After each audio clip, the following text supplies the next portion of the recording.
Stay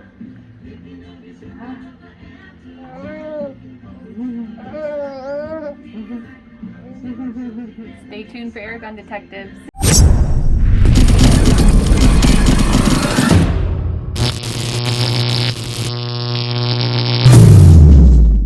Welcome to a special episode of Airgun Detectives.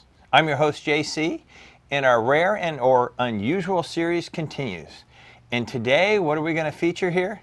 Does this look familiar to you? Probably not, because it was very limited as far as sales go. But this is called the Remington Thunderceptor. And I'll get into details in this rifle in just a second. But if you hadn't already, do me a huge favor. Hit that subscribe button down in the corner. Doesn't cost you anything, it's absolutely free, but it really helps support the channel.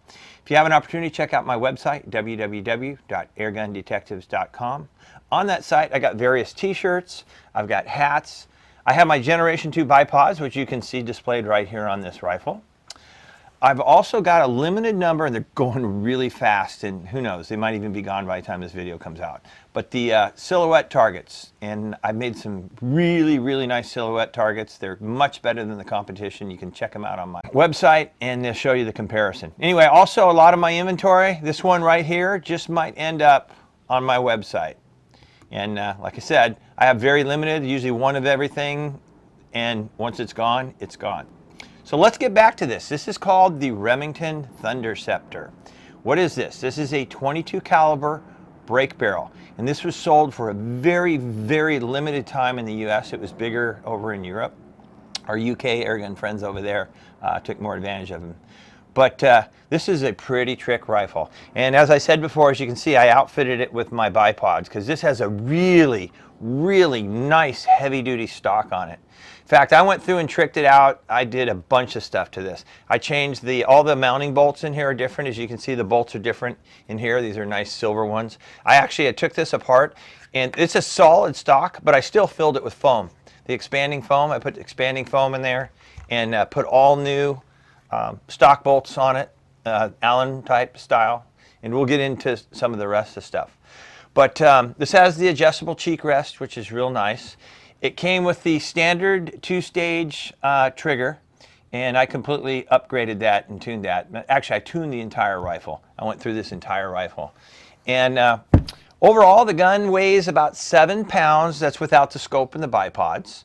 It's a long rifle. It's about 44 inches long, and the barrel is 14.8 inches, so it's just under a 15-inch barrel. They claim from the factory that this would shoot right around that 900 to 950 feet per second with a lead pellet. It did not come with a scope. This is a BSA Outlook. It actually came with a 3x9x50, but it was non-adjustable objective scope, and I really like the adjustable. So anyway, but as I said, I did a few things to this. I fully tuned this rifle. I told you about the things I just did with the stock and put the foam in there. And then the trigger, I totally went through and upgraded this trigger and polished everything in it. It turned out really, really nice. And then the bipods top it off with just a great shooting platform. But I'm really excited to show you guys the performance of this. And then I'm going to give you a little secret about what the foundation of this rifle actually is. You've seen it before. But anyway, that'll be at the end. So let's go through the various steps, and then we'll wrap it up with our conclusion at the end, and we'll talk about it. So stay tuned for the next segment. Okay, let's test some velocity on our Remington Thunderceptor here. What a cool name, Thunderceptor. But what a awesome layout this gun is. So this is considered a Magnum break barrel. So what we're going to test initially is we're going to do the H&N Barracuda Greens. I like these a lot. These are a 13 grain pellet. We'll shoot 5 shots over the Crony. We'll see how it averages out. Then I'm going to tell you how it did with an 18 grain pellet. So let's just do 5 shots. Go from there. And the cocking lever for a Magnum on this is nothing. It's really surprisingly light. All right. Shot number 1. 976.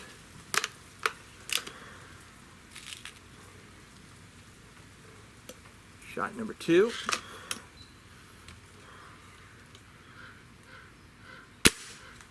965.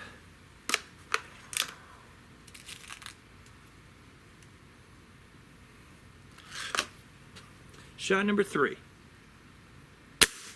992. Wow, that one went out there hot. I don't have a whole lot of rounds to this gun.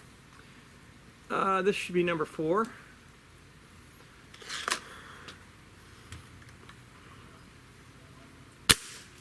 $1,009. I said I don't have a lot of rounds to this gun at all, so who knows where it's going to settle down around. Okay, we'll do one more.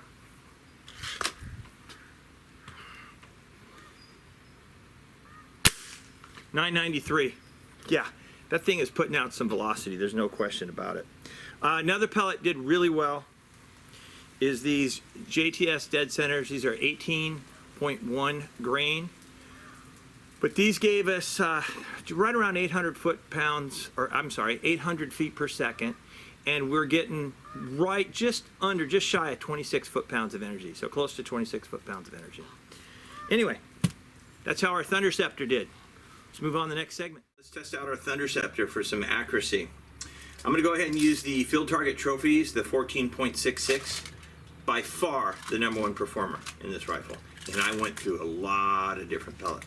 We're going to be shooting at our 4-inch splatterburst targets. I'll leave the link for you guys down below, but I love the way they impact on those. We really do. But we're usual break barrel distance. We're at 20 yards. Go ahead and check that out real quick. So what we're going to do, we're going to shoot 5 shots. We're going to go for grouping. Don't worry about if it hits in the bullseye or not. We want to see how well this rifle is going to group. And I've had some pretty good luck with this, I'll be honest with you. For a Magnum, this thing actually does quite well. Let's see what we can do on camera, though. All right, shot number 1.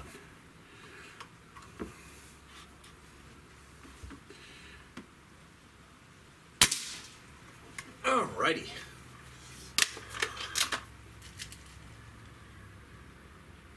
Shot number 2.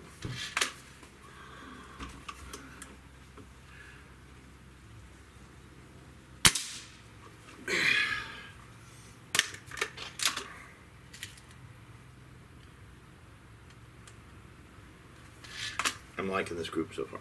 Shot number 3.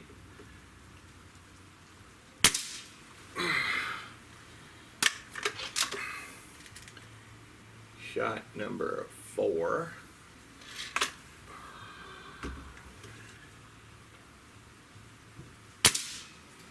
Ah, this thing hits hard. And one more.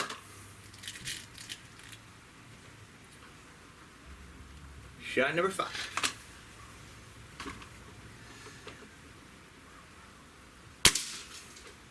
There you go. That's actually a pretty good group. For a Magnum at 20 yards, that's just a little over a ½ inch. I have no doubt that's a little over a ½ inch. So actually, I'm pretty impressed. All right, let's move on to the next segment. Let's test the trigger on our Thunderceptor. I totally customized this trigger. I mean, I polished it, adjusted the tension on the spring, put a little bearing in there, did a couple things. So it's been a while, so I do not know what this trigger is going to break at. So let's test it. So I got a trusty Lyman trigger gauge. Let's give it a pull, see how we make out. 1 pound, 11 ounces. 1 pound, 11 ounces. Yeah, it's a beautiful trigger, I have to tell you. I did a superb job on this one. Not to mention, I polished the blade as well, just to make it look good. All right, let's move on to the next segment. All right, let's test the Thunderceptor for some longer distance accuracy with our little plinking session here. We're going to go ahead and use our Field Target Trophies. These are the 14.66, definitely the #1 pellet in this rifle. Nothing else was really even that close, to be honest with you. But anyway, so I've got a few targets set up, or actually about 5 targets set up at our usual plinking distance, which is a little over 40 yards. Go ahead and check that out. As you can see, we got a shotgun shell, a couple of small eggs, a little steel pipe, and then we have our large ram there. So let's just see how well we do here. Shoot all these targets, and we'll go from there. All right. First shot will be the shotgun shell. Oh yeah. That's a hit. No question about that. I do have to say, I did an amazing job on this trigger. It really is nice. Okay, steel egg. Oh, does this hit hard? Another steel egg.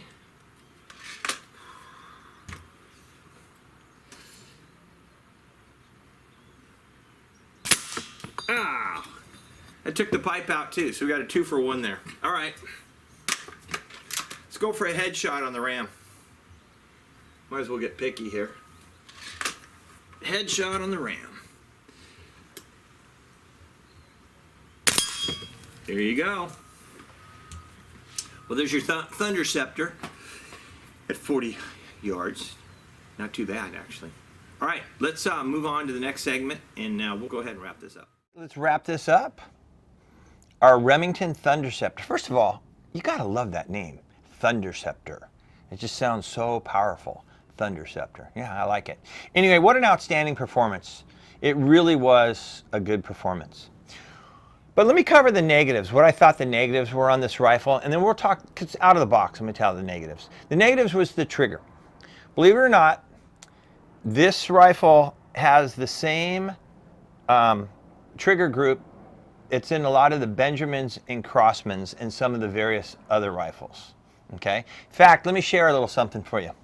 So basically, if you remove the stock from this and you change out this shroud to a different shroud, guess what this engine is? This is a Benjamin Trail XL.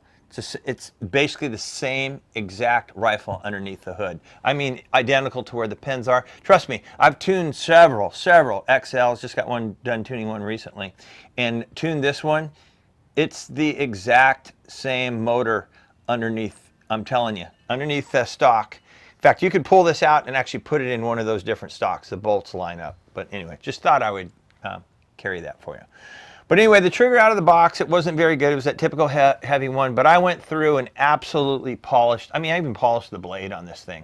This trigger is amazing. You saw the performance when we did the trigger test. So my negative out of the box would be that. And then also, it did come with a 3x9x50 scope, but it was a non-adjustable objective. So I didn't really like that. I like the adjustable objective type. So those would have been my only negatives on it. But let's talk about the positives. The positives. Powerful rifle. Depending on what pellet you use, you're going to get somewhere between 26 and 29 foot-pounds of energy with a 22 caliber pellet. So that's pretty good. The accuracy, I thought, was outstanding. Anytime you can shoot under a half-inch group at 20 yards. And this is, remember, this is considered a Magnum break barrel because we're pushing over 900 feet per second. With those lead pellets, so we're actually doing quite well. The stock on this is absolutely awesome, especially after I tricked it out, but it's one of the most solid, thick, heavy-duty synthetic stocks that I've ever came across. It really is. And of course, I finished it off by putting a little foam in there, and then just changing it out to Allen bolts rather than Phillip heads, just kind of tricked it out that way. I really did. The built-in suppressor works just fine with this. It makes it totally backyard friendly. So it definitely quiets this rifle down. And the other thing is, it's got such a nice long barrel that you get a lot of cocking leverage. So it makes this, it's not difficult to cock. So I think your average Joe could actually cock this without much trouble. But like I said, it is a Magnum break barrel. But it's just a really good feeling rifle. It really is overall. And it's so sad that they only introduced them for a very, very short period of time, and I was lucky enough to grab one.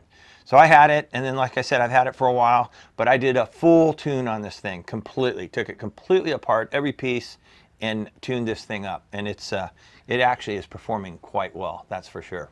So how would I rate this? Well, out of the box with the negatives that I mentioned, I'm kind of tied up between 4 1/4, 4 1/2. We'll just throw 4 1/2 stars out there. But fully tuned, obviously, this is a 5-star gun that's sitting in front of me now because it's fully tuned and it is performing. And it shoots so smooth, it really is. And this does have the gas piston.